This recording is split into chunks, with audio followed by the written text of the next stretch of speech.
Hi friends అందరికీ మేమైతే ఊరికి వస్తామని కదా ఫంక్షన్కి అయితే ఇప్పుడు వచ్చిన ఫ్రెండ్స్.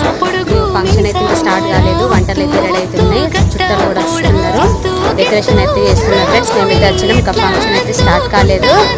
మళ్ళీ నెక్స్ట్ ఎప్పుడు కడతాం ఫ్రెండ్స్. బాయ్ మరి.